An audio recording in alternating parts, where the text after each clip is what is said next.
The briefing room at Naval Air Station Fallon went silent the moment she walked in. Not because anyone recognized her. Not because they'd heard the stories. But because in a room full of Navy SEALs preparing for a classified operation into the Hindu Kush, the last thing anyone expected was a woman in a flight suit carrying a helmet bag with faded unit patches and a call sign stenciled in letters so worn they were barely readable. She moved to the back corner without a word, set down her gear and waited. The mission commander, a square-jawed lieutenant colonel named Voss, was mid-sentence when Staff Sergeant Marcus Reed noticed her. He stopped listening entirely. His eyes tracked her as she pulled out a weathered notebook and began reviewing navigation charts with the kind of focus that suggested she'd done this 1,000 times before. Reed leaned toward his teammate. "Who the hell is that?" The other SEAL shrugged. When Voss finished and asked for questions, Reed's hand shot up. "Sir, with respect, who's the extra body?" Voss glanced toward the back. His expression didn't change. "That's your air support." Reed's jaw tightened. "We requested an A-10 package, experienced CAS. This is a direct action raid on a high-value target in a valley with 30-degree approach angles and enemy MANPADs confirmed in the area." She still hadn't looked up from her charts. Voss's voice carried an edge now. "You got an A-10.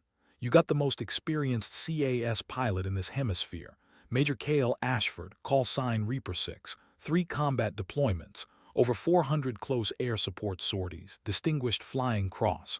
If you have a problem with that, Sergeant, take it up with SOCOM." The room stayed quiet. Reed's face flushed, but he bit back whatever he was about to say.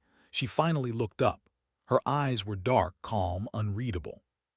She met Reed's stare for exactly 2 seconds, then went back to her charts. After the briefing, Reed cornered Voss outside. "Sir, I'm not trying to be difficult, but this target is surrounded by SA-24s and ZU-23 emplacements. The last crew that tried a gun run in that valley took an RPG through the wing route. We need someone who can handle that environment." Voss stepped closer, lowering his voice. "You need someone who's already done it.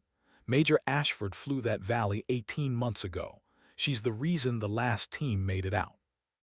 The wreckage you're worried about, that was her wingman.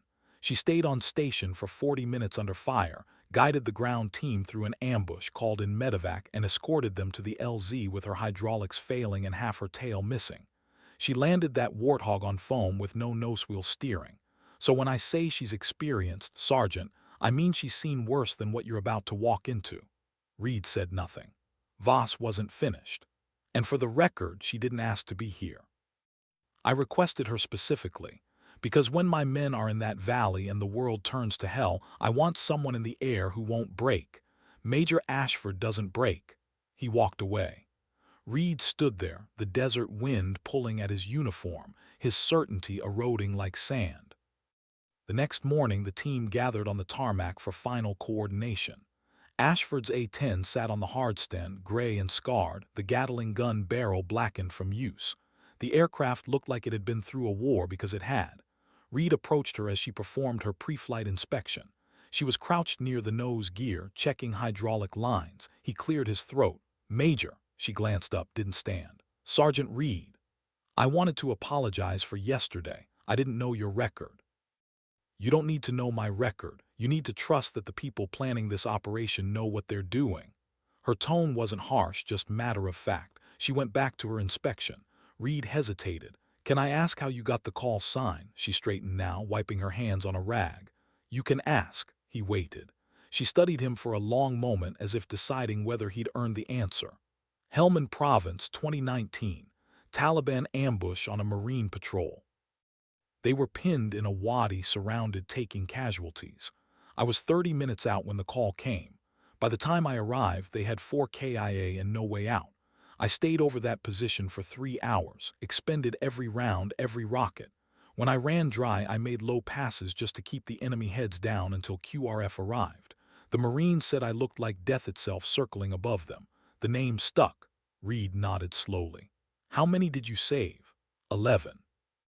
"And how many did you lose?" Her eyes darkened. 4. She turned back to her aircraft. The mission brief was precise. The target was a Taliban bomb maker operating out of a compound in the Korangal Valley. a place so hostile it had earned the nickname Valley of Death. The SEALs would insert via helicopter under cover of darkness, hit the compound, extract the target or eliminate him, and exfil before sunrise. Ashford would provide top cover from 20,000 feet, monitoring radio traffic and providing immediate close air support if the situation deteriorated. The plan assumed everything would go smoothly. It never did. At 200 hours, two MH-47 Chinooks lifted off from Bagram, their rotors beating the cold night air into submission. Reed and his team sat in the cargo bay, weapons across their laps, faces painted, eyes forward. Ashford was already airborne, a shadow against the stars, her A-10 loaded with AGM-65 Mavericks, Hydra rockets, and 1,100 rounds of 30-depleted uranium in the Avenger cannon.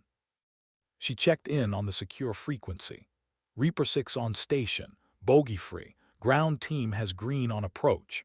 The SEAL team leader, Lieutenant Hayes, responded, "Copy, Reaper 6, we're 5 minutes out." The helicopters descended into the valley, following the terrain, their pilots flying on night vision. The mountains rose on either side like the walls of a tomb. Ashford watched from above, her instruments painting the valley in shades of green and gray. She saw the compound, a cluster of mud brick structures surrounded by a low wall.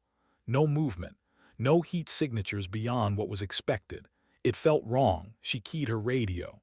"Reaper 6 to ground team. Recommend caution. I'm not seeing defensive positions, but the tree line northeast of the compound has thermal anomalies. Could be personnel in cover." Hayes acknowledged. "Copy. We'll approach from the west." The Chinooks flared and the SEALs fast-roped into the darkness, boots hitting the ground in near silence. They moved in a tactical column toward the compound, weapons up, scanning for threats. Ashford orbited high above, her eyes on the thermal display. The anomalies in the tree line hadn't moved. That was the problem. Trained fighters didn't stay perfectly still.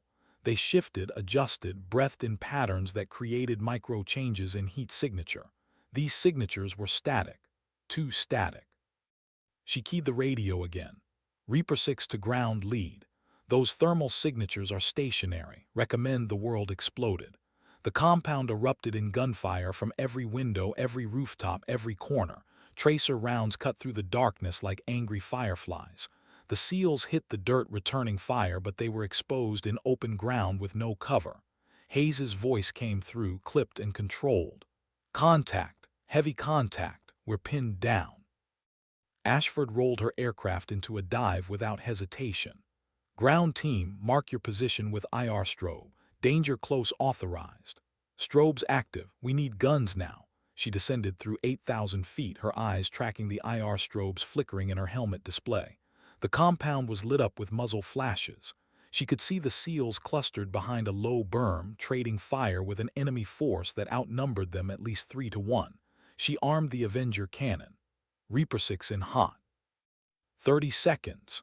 Reed pressed himself against the berm, dirt exploding around him from incoming rounds. He could hear the roar of the A-10's turbofans growing louder, a sound like rolling thunder. The A-10 came in low and fast, wings level, nose pointed at the compound.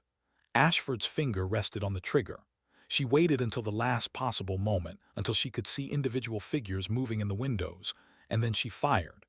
The GAU-8 Avenger roared to life. 1,100 rounds per minute of 30 death poured from the 7-barrel rotary cannon. The sound was legendary, a deep, guttural BRRRT that resonated in the chests of everyone on the ground. The compound's western wall disintegrated. Mud brick turned to dust. Fighters disappeared in clouds of debris and fire. Ashford pulled up hard, the G-forces pressing her into her seat, and climbed back into the night. She banked left, eyes already scanning for the next pass. "Reaper 6 off target. Ground team, talk to me." Hayes's voice was breathless. "Good hits. Western wall is down, but we're still taking fire from the north building." "Copy. Coming around." She rolled inverted at the top of her climb, pulled the nose down, and lined up for another run. This time she selected Hydra rockets. The north building was narrower, closer to the SEAL position. She'd have to be precise. She squeezed the trigger. Rockets streaked from the pods under her wings, white trails cutting through the darkness. They impacted with surgical accuracy, turning the north building into a fireball. Secondary explosions followed as ammunition inside cooked off. The firing slowed, then stopped. Ashford climbed again, circling, her eyes never leaving the ground. Reaper 6, target destroyed, ground team status. Hayes responded after a long pause. We're clear, no casualties, proceeding to objective. Reed lay on his back, staring up at the sky, his heart hammering. He'd seen close air support before, but nothing like that. SEALs moved into what remained of the compound. The bomb maker was dead, buried under rubble in the north building. They gathered intelligence, photographed documents, and prepared to exfil. Ashford stayed overhead, monitoring the radio, watching for reinforcements. Her fuel gauge showed 40 minutes remaining. The exfil bird wouldn't arrive for another 20. She calculated her loiter time, her bingo fuel, and the distance back to Bagram. It would be tight. The valley was still quiet, too quiet. She scanned the ridgelines with her targeting pod. Movement, heat signatures. At least a dozen fighters moving down the eastern slope, carrying RPGs and heavy machine guns. They were heading straight for the compound. She keyed the radio. Ground team, you've got enemy reinforcements inbound from the east. 12+ personnel, heavy weapons. ETA 6 minutes. Hayes swore. We're still collecting intel, need 3 more minutes. You don't have 3 minutes. Then buy us some time.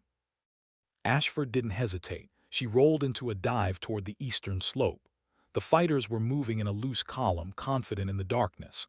They didn't know she could see them. She selected the Mavericks, locked onto the lead element, and fired. The missile streaked downward, trailing fire. It impacted in the center of the column. Bodies flew. The survivors scattered, diving for cover. She fired the second Maverick. Another explosion. The column broke apart entirely, fighters running in all directions. She climbed, selected the cannon again, and came back around for a gun run. This time she didn't aim for center mass.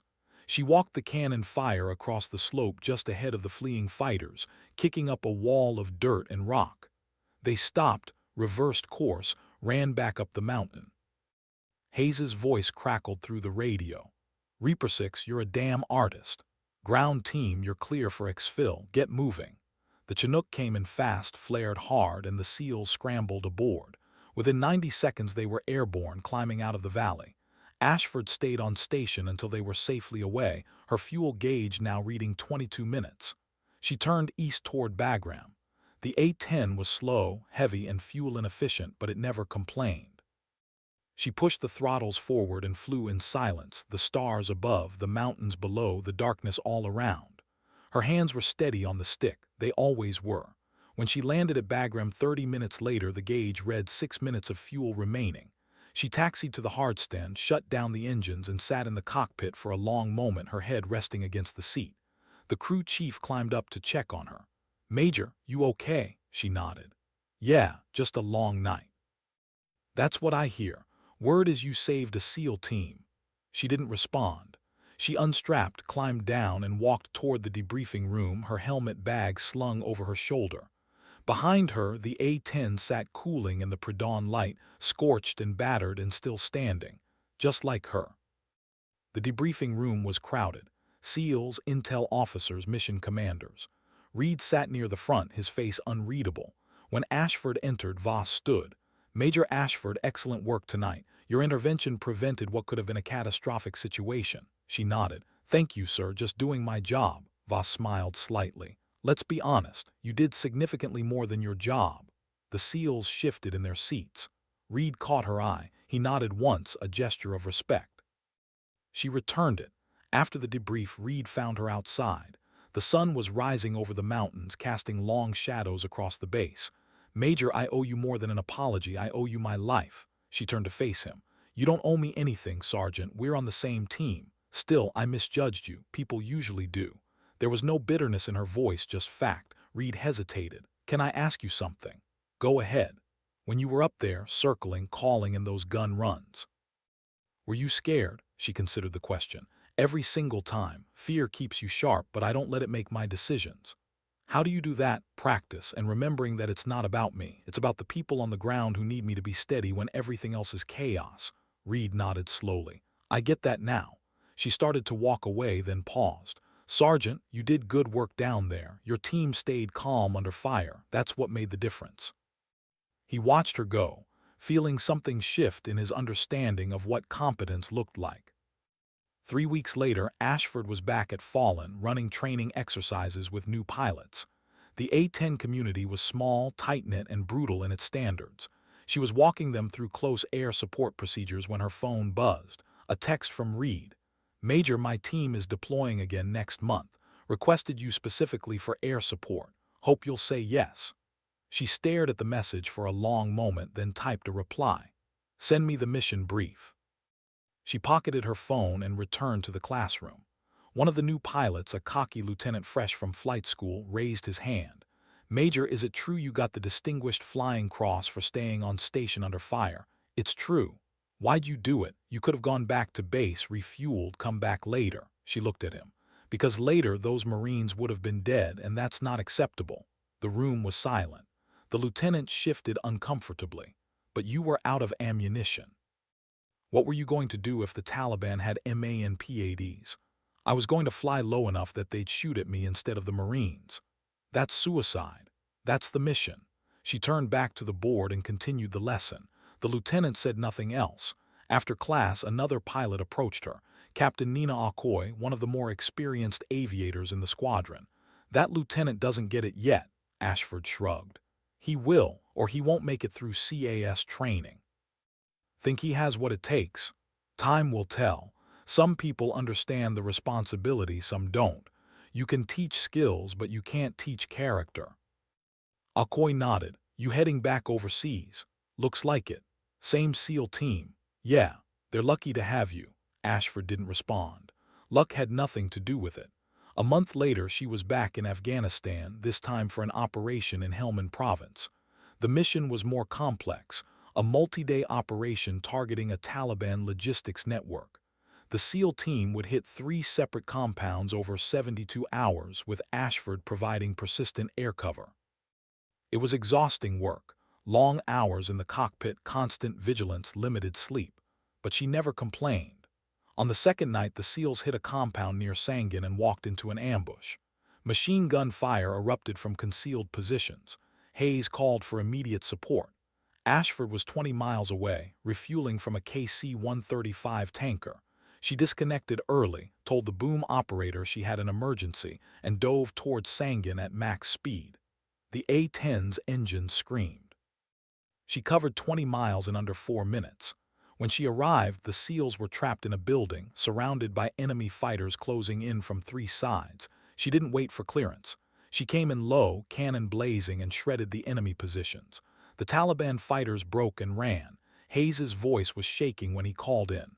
"Reaper 6, that was the fastest response I've ever seen. Ground team, you're clear to exfil. Move now." They moved.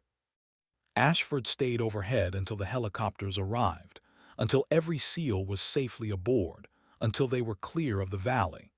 Only then did she return to her refueling track. On the third night, the final compound was a fortress, heavily defended and dug into a hillside.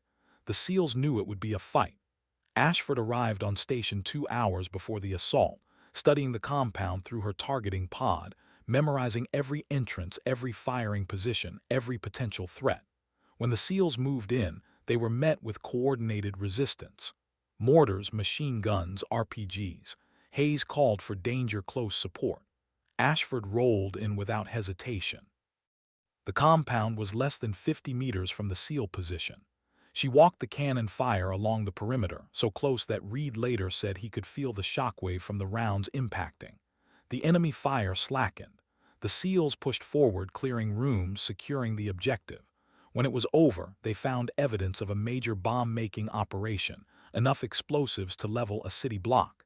Hayes radioed Ashford as they prepared to exfil. "Reaper 6, we're calling this one a win. You were the difference maker, again." "Ground team, glad to hear it. Safe travels home."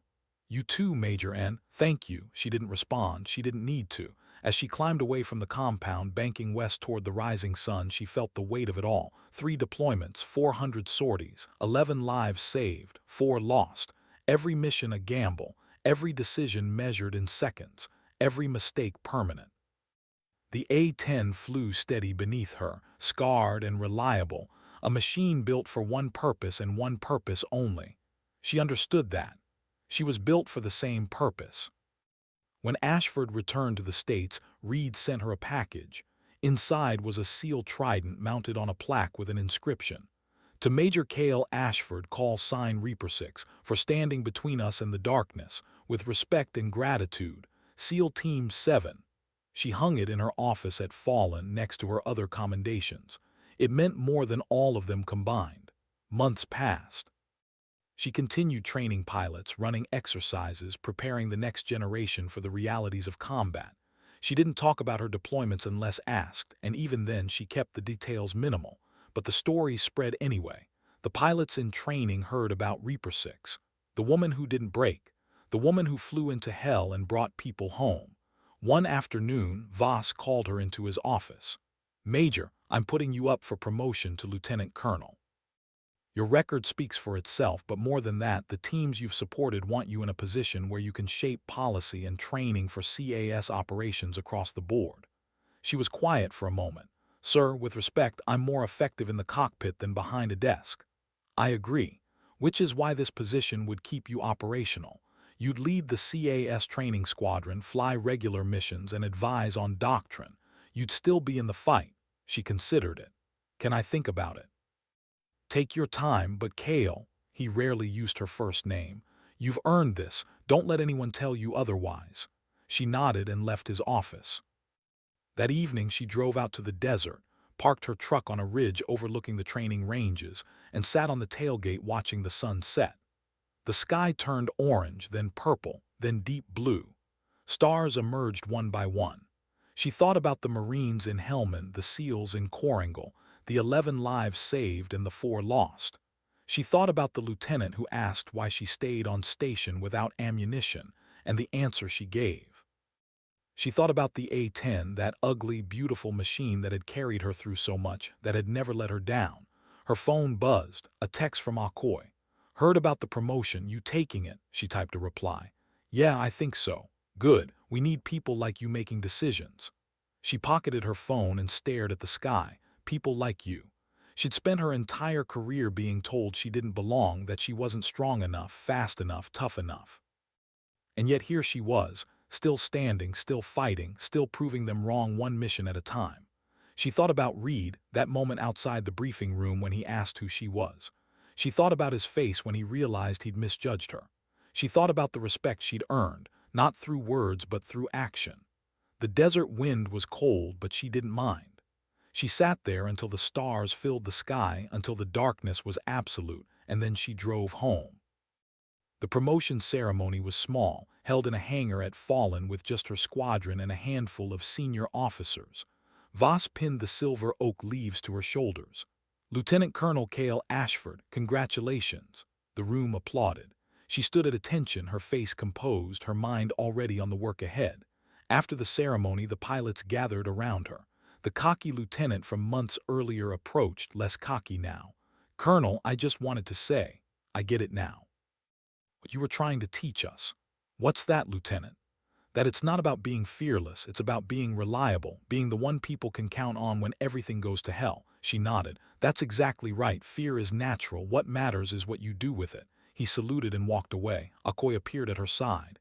"How does it feel?" Ashford glanced at the oak leaves on her shoulders. "Heavier than I expected." Akoy laughed. "It always is, but you'll carry it well." "I hope so." "You will. You always do." That night, Ashford sat in her office, looking at the sealed trident on her wall. She thought about the journey that brought her here, the years of fighting to be taken seriously, the missions that tested her limits, the lives that depended on her being steady when the world was chaos.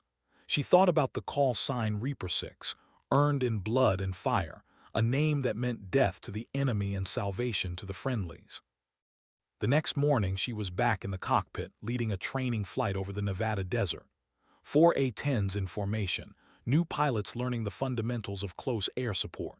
She flew wing, watching, correcting, teaching. The desert below was vast and empty, the sky above endless and blue. This was her element, her purpose. When the flight ended and they landed back at Fallen, she debriefed the pilots, going over every mistake, every success, every lesson learned. They listened with the intensity of people who knew their lives would one day depend on what she was teaching them. As they filed out, one of them paused. "Colonel, can I ask you something?" "Go ahead." "Do you ever think about getting out, doing something easier?" She smiled slightly. "Every day." "But you don't." "No. Why?" She looked at the A-10 through the hangar window, battered and scarred and ready to fly again. "Because someone has to do this, and I'm good at it. And the people on the ground deserve someone who's good at it." The pilot nodded and left. Ashford stood alone in the hangar, the sound of jet engines echoing in the distance, the smell of fuel and hydraulic fluid in the air. This was her world. Not glamorous, not easy, but hers. She walked out into the sunlight, pulled on her sunglasses, and headed toward her truck. Tomorrow she'd be back in the cockpit. The day after that, too. And the day after that. Years passed. Ashford flew more missions, trained more pilots, earned more commendations. The A-10 community remained small, tight-knit, and brutal in its standards. She became a legend within it, the pilot everyone wanted for their mission, the one whose call sign carried weight. Reed retired from the SEALs and took a job training new operators. He kept in touch with Ashford, sending her updates on the men she'd saved, the missions they'd completed, the lives they'd built after the war. One email stood out. "Major, just wanted you to know that one of the guys from Quarangle, the one who took shrapnel in the shoulder, just had his first kid. A girl. He named her Kale. Said you gave him a future and he wanted his daughter to carry a piece of that. Thought you'd want to know." She read the email 3 times, then closed her laptop and sat in silence. A child named after her. A future built on the foundation of a single night in the Hindu Kush. She'd never thought about her work in those terms, never considered the ripple effects of the lives she saved.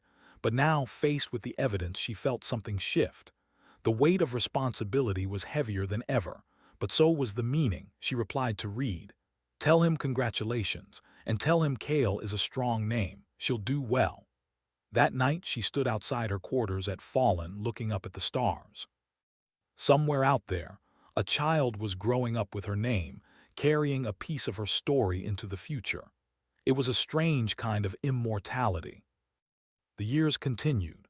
Ashford was promoted to full colonel, then offered a position at the Pentagon overseeing close air support doctrine for the entire Air Force. She accepted, though it meant less time in the cockpit. She spent her days in meetings, briefings, policy reviews, and her evenings reading after-action reports from pilots in the field.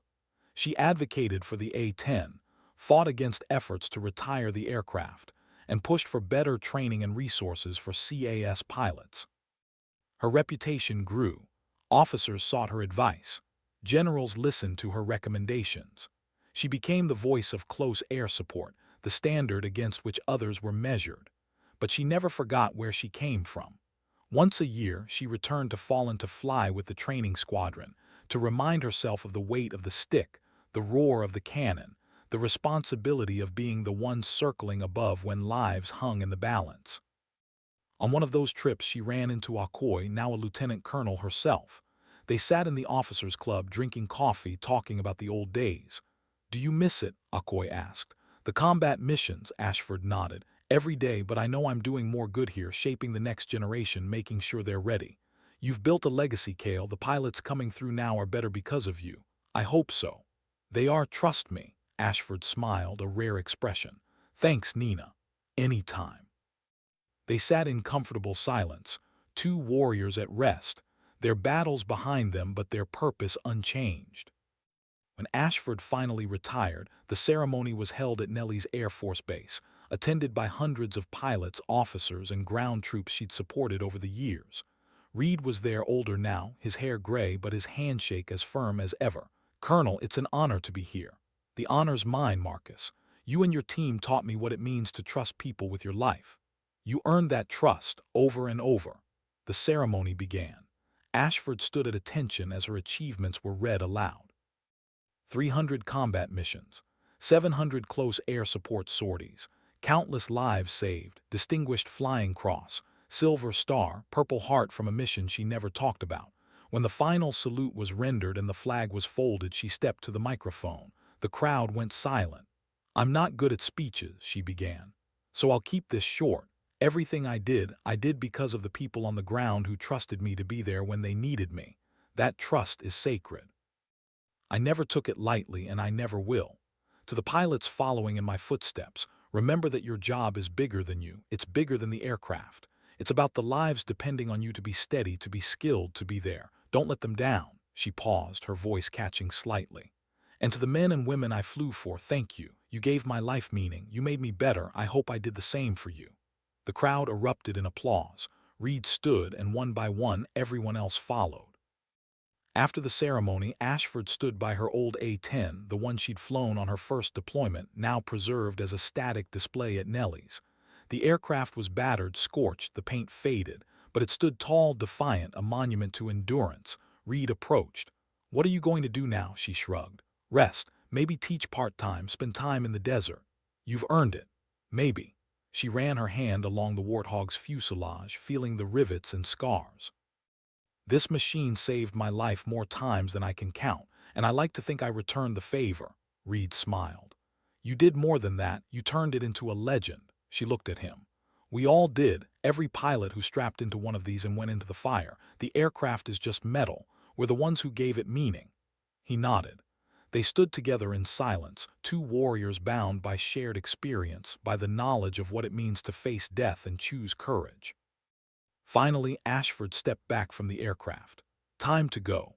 "Where to?" "Home, wherever that is." Reed watched her walk away, the desert sun casting long shadows across the tarmac. She climbed into her truck and drove off, the base shrinking in her rearview mirror. Behind her, the A-10 stood sentinel, a reminder of battles fought and won, of lives saved and futures secured. And somewhere, a girl named Kale was growing up, carrying a legacy she didn't yet understand but would one day honor. The sky was endless, the story complete, the legend eternal.